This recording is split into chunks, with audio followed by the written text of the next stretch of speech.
नमस्कार. मी अरविंद आठले. 2-4-5-10 दिवसापूर्वी गुरुतत्व रहस्य म्हणून एक भाषण मी आपल्यासमोर केलं होतं. गुरुतत्व काय आहे, गुरु काय आहे हे समजण्यासाठी हे भाषण होतं. या भाषणाचं बहुतेक बऱ्याच ठिकाणी स्वागत झालं. खूप लोकांनी ते पाहिलं आणि त्यानंतर काही क्वेरीज, शंका माझ्याकडे आल्या आणि या शंकांचं निरसन आणि जास्ती इलिस्ट्रेटिव्ह हा विषय आपण मांडा असं अनेक लोकांनी माझ्यापुढे मांडलं आहे. साधक लोकांची ही पृच्छा असल्यामुळे मी हा विषय आणखीन थोडा खोलात जाऊन आपल्याला सांगावा अशी मला प्रेरणा झाली आणि त्यानुसार मी तुमच्याशी आणखीन थोडं गुप्तगू करणार आहे. आता मुख्यतः गुरु म्हणजे काय ह्याचा मी स्वतः अनुभव कसा घेतला, माझा गुरुत्वाचा अनुभव काय आहे, तो कसा आला आणि त्यानंतर त्याचे जे काही पडसाद उमटले यासंबंधी मला थोडंसं तुमच्याशी बोलायचं आहे. मुख्यतः सर्व विषय साधक लोकांसाठी आहे. सर्वसामान्य माणूस तो ऐकावा, त्यांनाही ह्यात रस वाटेल यात मला काही शंका नाही. तर धुळे मुक्कामी एका चातुर्मासात मी श्री पद्मनाभ स्वामी मठामध्ये एक चातुर्मास काढला गुरूंच्या आज्ञेप्रमाणे. एक छोट्याशा चिंचोळ्या जागेत मी राहिलो 4 महिने. आषाढी एकादशी ते गुरुद्वादशी आणि त्यानंतर थोडा काळ. या काळात, मधल्या काळात सद्गुरूंनी माझ्याकडून भरपूर अभ्यास करून घेतला. मठामध्ये मी रोज सकाळी 108 प्रदक्षिणा त्या ठिकाणच्या जी समाधी आहे पद्मनाभ स्वामींची त्यांना घालत असे. पद्मनाभ स्वामी हे नरसिंह सरस्वतींचे पट्टशिष्य. संप्रदायाची धुरा ते गेल्यानंतर त्यांच्याकडे आली होती आणि हा मुख्यतः दत्त संप्रदाय आहे. गुरुचं किती बारकाईने लक्ष असतं हे मी मागच्या व्याख्यानामध्ये तुम्हाला सांगितलं आहे. हे 4 महिने मी राहिल्यानंतर गुरुद्वादशीच्या 1-2 दिवस आधी मला आज्ञा झाली की या गुरुद्वादशीला तू 5 लोकांना दीक्षा द्यायची आहेस. कारण मधल्या काळामध्ये हा संप्रदाय, माझे सद्गुरू श्री श्रीरामबुवा रुद्र गेल्यानंतर त्या गादीवर, दत्त संप्रदायाची गादी आहे ती, त्या गादीवर कोणीही नव्हतं आणि त्यामुळे संप्रदाय खंडित होतो की काय अशी भीती उत्पन्न झालेली होती. महाराजांचा आळंदीला जो मठ आहे त्याही ठिकाणी ही परिस्थिती आजही आहे. तिथले सद्गुरू गोडबोले महाराज, माधवराव गोडबोले महाराज गेल्यानंतर त्यांनी कोणाला ती गादी दिलेली नाही. त्यामुळे ती गादी सध्या रिकामीच आहे. अशीच परिस्थिती धुळ्यालाही येईल की काय अशी संभावना दिसायला लागली होती आणि त्यावेळी मला 4 महिने धुळ्याला एकांतात राहण्याची आज्ञा झाली. त्याप्रमाणे मी राहत होतो. 2 दिवस आधी मला स्वप्नामध्ये आज्ञा झाली की हा संप्रदाय पुन्हा पुनरुज्जीवित झाला पाहिजे. त्यामुळे गुरुत्वाचे अधिकार तुला मिळतील, त्या ठिकाणी रीतसर व्यवस्थित तुला अधिकार मिळतील आणि त्यानंतर 5 शिष्यांना तू दीक्षा द्यायची आहेस. मला माझ्या डोक्यावर जाणारं होतं. मी एक सामान्य साधक. मला खरोखरच त्याचा काही अर्थविशेष काही समजला नाही. परंतु रोज 108 प्रदक्षिणा जशा मी घालत होतो तशा त्या गुरुद्वादशीला सकाळी जेव्हा मी प्रदक्षिणा घालायला लागल्या, माझ्या मनात हेच होतं की मी कुठल्या अधिकाराने दीक्षा देणार. मला तर दीक्षेचा काही अधिकार दिलेला नाही. माझे सद्गुरू श्रीरामबुवा रुद्र तिथं गेले, जड शरीर त्यांनी ठेवलेलं आहे आणि अशावेळी मला दीक्षेचा अधिकार कसा काय मिळणार हे माझ्या काही डोक्यात आलं नाही. कसं काय करावं. मला असं वाटलं की इथून पळून जावं, कुठलाही अधिकार नाही आपल्याला आणि आपण कोणत्या अधिकारात ती दीक्षा देणार आणि त्याही लोकांनी कोणत्या अधिकारात ती घ्यावी, का मानावं मला त्यांनी गुरु म्हणून. हा प्रश्न माझ्यासमोर फार मोठ्या तीव्रतेने मला भेडसावत होता. आणि त्या दिवशी गुरुद्वादशीची गोष्ट. सकाळी मी माझ्या नेहमीच्या प्रघाताप्रमाणे प्रदक्षिणा 108 घालायला सुरुवात केली आणि त्या प्रदक्षिणा घालता घालता माझं स्वतःचं अस्तित्व नष्ट झाल्याचा अनुभव मला आला. मी नव्हतोच त्या देहामध्ये. त्या देहात असा एक काही चार्ज होता की जो सद्गुरूंचा होता, स्वतः नरसिंह सरस्वतींचा होता. याविषयी माझ्या मनात काही, माझं मनच नष्ट झालं हो त्या ठिकाणी. आणि त्यानंतर तिथले जे व्यवस्थापक होते त्यांनाही काय वाटलं मला माहिती नाही, परंतु त्यांनी समाधीवर मला बोलावलं. प्रदक्षिणा पूर्ण झाल्या, समाधीच्या दर्शनाला गेलो आणि तिथल्या ट्रस्टीनी माझ्या गळ्यामध्ये समाधीचा हार काढून घातला, समाधीवरची शाल काढून मला पांघरली. ते अतिशय विलक्षण होतं. अंगावर याही क्षणी, इतक्या वर्षानंतर, ही 99 सालची गोष्ट आहे, आजही माझ्या अंगावर तितके शहारे येतात ज्या क्षणी त्यावेळी आले. आणि तो जो काही माझ्या अंगात, शरीरात एक चार्ज भरला गेला, तो मी माझा उरलो नाही. मी उरलोच नाही त्या ठिकाणी. त्या ठिकाणी दीक्षा देणारे प्रत्यक्ष महाराज होते. त्यामुळे माझ्या मनात शंका याचा काही प्रश्नच नाही. माझे एक गुरुबंधू होते त्या ठिकाणी, अनंतराव देशपांडे, नागपूरचे आहेत. ते त्या ठिकाणी उपस्थित होते. जसा मी त्या समाधी बसून खाली आलो, मी ज्या स्थानी 4 महिने ज्या छोट्या जागेत राहिलो त्या ठिकाणी जायला निघालो आणि त्यांना म्हणलं की सद्गुरूंची काय आज्ञा आहे, तुम्ही लिहून घ्या. त्यांनाही काही समजेना. आम्ही सगळेच नवीन होतो, आम्हाला ह्या क्षेत्रातला तसा खरंच काही अनुभव नव्हता. त्यांनाही समजेना की हे काय आहे. पण ते आले, कागद पेन्सिल पेन घेऊन आले. त्या जागेत आम्ही गेलो. छोटीशी जागा आहे, जेमतेम एक माणूस तिथे झोपू शकेल असे गुह्यासारखी छोटीशी जागा आहे. त्याला ध्यान मंदिर असं म्हणतात. संगमरवरी छोटीशी जागा बांधून घेतलेली आहे म्हणतात. आत आले. त्यांनी मला विचारलं, एका प्रश्नाचं मला उत्तर द्या.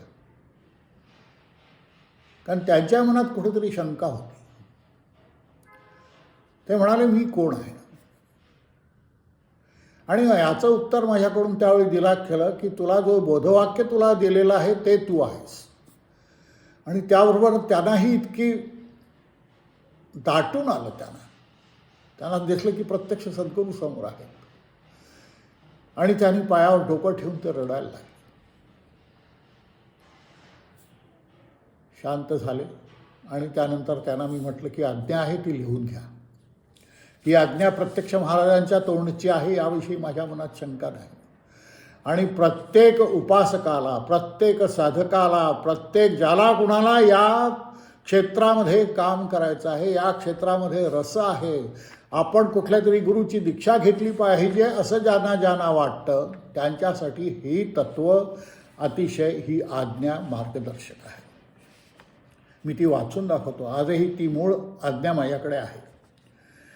श्री महाराजांचे कृपे करून मी आज श्री संप्रदाय, त्याला श्री संप्रदाय म्हणतात दत्त संप्रदायाच्या ह्याच्यामध्ये, दीक्षा देण्याची श्री महाराजांना मी विनंती करीत आहे.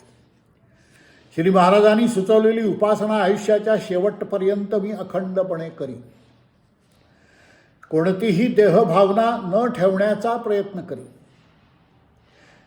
संसारी दुःखे माझ्या प्रारब्धाचा भोग म्हणून स्वीकारीन. त्याविषयी कोणतीही तक्रार मी श्री महाराजांपुढे करणार नाही. शुद्ध ज्ञानमार्ग स्वीकारणे हे ब्राह्मण्य पथ म्हणून मी स्वीकारीन. ब्राह्मण्य पथचा अर्थ त्या ठिकाणी ब्राह्मण्य असा आहे, चातुर्वर्णाच्या या अर्थाने नाही आहे. ब्राह्मण जो ब्रह्म जाण्याची ज्याची इच्छा आहे, ज्याला उत्तम साधक व्हायचा आहे, ज्याला ब्राह्मण्य स्वीकारायचं आहे जन्ममार्ग म्हणून, तो ब्राह्मण्य पथ. परधन, परस्त्री, परपीडा, परनिंदा मी यापुढे न करण्याचा प्रयत्न करीन. मध्यमांस आदींना मानसिक स्पर्शसुद्धा करणार नाही.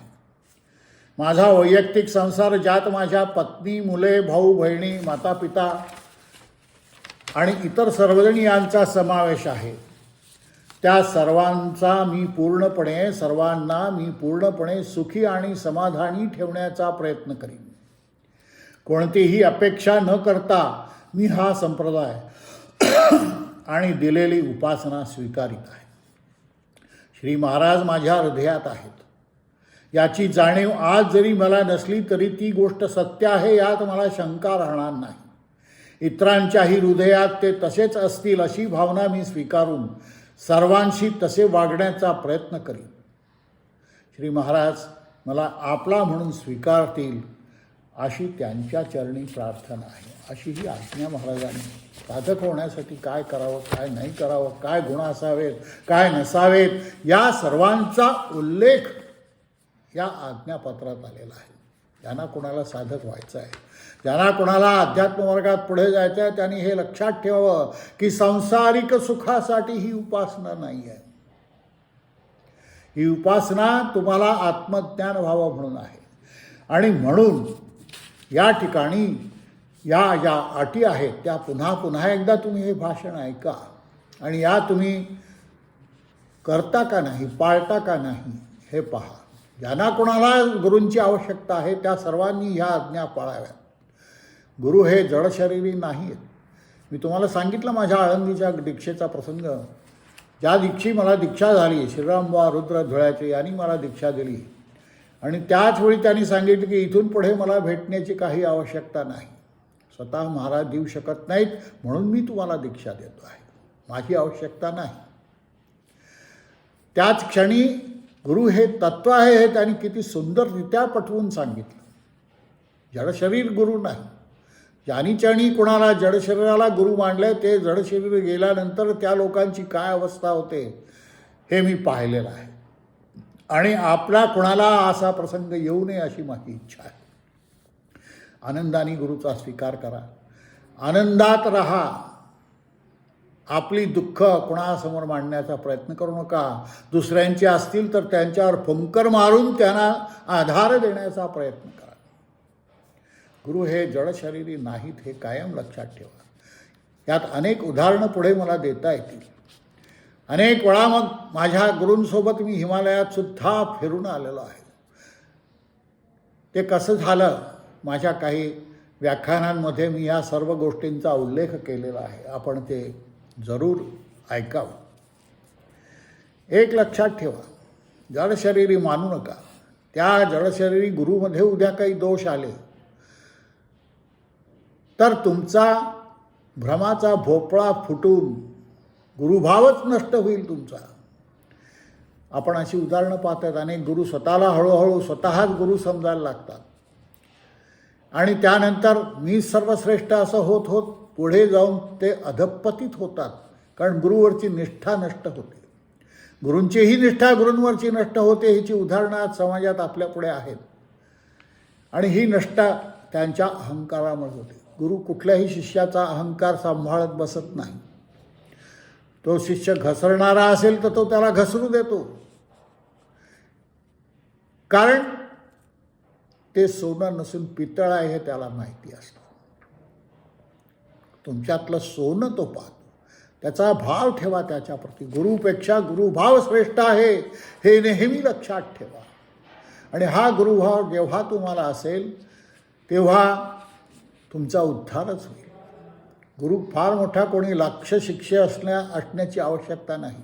फार मोठं नाव असलेलं असण्याची आवश्यकता नाही. आपल्यामध्ये अनेक गुरुघराणे आहेत ज्यांनी मंत्र शुद्ध ठेवलेले आहेत. अशा कुठल्याही एखाद्या गुरुघराण्याकडून गुरुमंत्र घ्या आणि तो मंत्रच गुरु समजून तुम्ही जर उपासना कराल, एकनिष्ठपणे कराल तर तुमच्यातला एकलव्य जागा होऊन तुमचा उद्धार झाल्याशिवाय राहणार नाही. हे मी अतिशय मुद्दाम समजावून सांगायचं म्हणून सांगतोय. तळमळीने सांगतोय. तुम्हाला गुरु समजला पाहिजे. जडशरीरी गुरुला मानण्याचं सोडा काही आवश्यकता नाही आहे त्याची. ज्या ठिकाणी खूप दंभाचार दिसत असेल, पैशांचा व्यापार दिसत असेल, समजा त्या ठिकाणी गुरुतत्व नाही. या ठिकाणी अतिशय उच्छृंखलपणा दिसेल तुम्हाला. खूप प्रसिद्धीची हाव दिसेल, पैशांचा व्यापार दिसेल. या ठिकाणी गुरुतत्व असू शकत नाही. या साध्या काही गोष्टी आहेत, या लक्षात ठेवा. साधा ज्ञानेश्वरांचा हरिपाठ जरी तुम्ही नियमाने वाचलात गुरुभावानी, तरी तुम्हाला गुरु मिळेल. गुरु ही काही फार मोठी अवघड गोष्ट आहे असं नाही आहे. फार मोठा बडेजाव या गुरुच्या संबंधी चुकीच्या कल्पना पसरवलेल्या आहे. तुमचा उद्धार व्हायचा असेल तर एखादा छोटा गुरुसुद्धा मिळेल तुम्हाला, तो तुम्हाला तारून नेईल. कारण त्याच्याप्रती भाव पाहिजे. त्याला छोटं समजू नका, संपूर्ण गुरु त्याला समजा आणि गुरु म्हणून त्याचा स्वीकार करून त्यांनी दिलेलं जे काही महावाक्य बोधवाक्य जो काही तुम्हाला उपदेश केला असेल हा त्याच दिवशी लिहून ठेवा. आणि मग आपल्या मनाची कुठलीही भर त्यात घालू नका. त्यांनी जे सांगितलं आहे तेवढंच करा. हे केलं तर नाही तर काय होतं, लोकांना वाटतं रामरक्षा म्हणली रोज तर काय हरकत आहे, ते तर खूप चांगलं आहे. रोज अमुक केलं तर काय हरकत आहे, तमुक केलं तर काय हरकत आहे, रोज अमुक ग्रंथ वाटला तर काय हरकत आहे. ह्या सगळ्या चांगल्याच गोष्टी आहेत. पण असं करता करता तुमची मूळ उपासना 20% येते आणि ही जी बांडगुळ आहे त्यांना बांडगुळ म्हणतो मी, माफ करा. एकदा गुरुबोध झाल्यानंतर ही सगळी बांडगुळ आहे, याची आवश्यकता नाही आहे. आणि याकडे जर तुमचा 80% वेळ जाणार असेल तर तुमची गुरुची सेवा कमी पडते. गुरुची सेवा म्हणजे शारीरिक हातपाय दाबून देणे ही सेवा नाही आहे. गुरुनी जे सांगितलं आहे, जो उपदेश तुम्हाला केलेला आहे तो शब्दशः पाळणे, स्वतःची कुठलीही भर त्यात न घालून, आणि याच बोधवाक्याने माझा पूर्ण उद्धार होईल याची तुम्हाला खात्री जेव्हा असते तेव्हा ते वाक्य तुमचा उद्धार नक्की करतं. हा उद्धार व्हायचा असेल तर गुरुला समजावून घेणं फार आवश्यक आहे. गुरु काय आहे हे समजावून घेणं फार आवश्यक आहे. आणि माझ्या गुरुनी मला नेमकं बरोबर त्याप्रमाणेच उपदेश केला आणि त्याप्रमाणे मी तारून निघालो. आणि पुढे जाऊन ही जी धुळ्याची गादी होती त्या गाडीचं जे न्यूनत्व शिल्लक होतं ते माझ्याकडून पूर्ण झालं. मधल्या काळामध्ये जो काही गॅप आली होती त्याच्यामध्ये ते रिकामच होतं. म्हणून मी तुम्हाला सांगितलं, ज्या दिवशी श्रीरामबा रुद्र गेले त्या दिवशी पहाटे महाराजांनी मला दीक्षा दिली आहे. गुरुचं पीठ असतं, हे पीठ कधीही रिकामं राहत नाही. त्या क्षणी तिथे त्यांचा कोणी वारस नसल्यामुळे काही क्षणासाठी काही काळासाठी माझ्याकडे दिलं. आणि जेव्हा वेळ आली तेव्हा माझ्या या रामाच्या पादुका मी त्या जे हक्कदार होत्या ठिकाणी ज्यांचा हक्क होता त्यांना परत करून त्यांना माझ्या शिष्याला आज मी साष्टांग नमस्कार घातला आणि त्यांच्या आज्ञेत राहण्याचं मी कबूल केलं. मला असं वाटतंय की हे उदाहरण तुमच्यासाठी पुरे आहे. माझ्यातलं गुरुत्व मी नष्ट केलं त्या ठिकाणी. गुरु काय देह आहे का? माझा देह हा गुरु आहे का? ते तत्व आहे. आणि रामाच्या पादुका जशा दशरथाच्या अयोध्येच्या भरतानी परत केल्या तशा मी त्या परत करून त्यांना त्यांचा अधिकार पूर्णपणे देऊन मी रिकामा झालो. माझ्या उपासनेत पुन्हा मी लागलो. आणि जास्ती याविषयी मी माझ्याविषयी तुम्हाला सांगू नाही शकत. माझी अनेक व्याख्यानं झाली, जवळपास 160पेक्षा जास्ती व्याख्यानं मी आजपर्यंत या विषयांवर या विषयाला धरून वेगवेगळ्या संतांची चरित्र तुमच्यासमोर आणली की त्यांनी किती काबाड कष्ट केलेलं आहे. काबाड कष्ट केल्याशिवाय उपासनेमध्ये काही मिळत नाही हो. तुमचं तत्त्व दिसलं पाहिजे. तुमची जी काय पोत आहे ही पोत तुमची दिसली पाहिजे. 100% तुम्ही असले पाहिजे. 99% सुद्धा असून चालत नाही. 100% असावं लागतं. हे 100% होण्याचा प्रयत्न करा. आणि तुम्हाला ह्या गुरुत्वाचा अर्थ समजू दे. या विषयावर अजून पुष्कळ बोलायचं आहे, परंतु आता बोलणं मला कठीण आहे. या ठिकाणी मी तुमचा निरोप घेतो. गुरुतत्व तुम्हाला समजू दे याविषयी परमेश्वराला श्री गुरूंना मार्गदर्शन करतो. आपले सर्वांचे आद्य गुरु श्री शंकर आहेत. शंकराचार्यांची परंपरा, त्या परंपरेतले आपण आहोत. आणि ह्या पूर्ण परंपरेला नमस्कार करून मी विनंती करतो की आपल्यामध्ये उपासक आपल्यातला जागृत होऊ दे.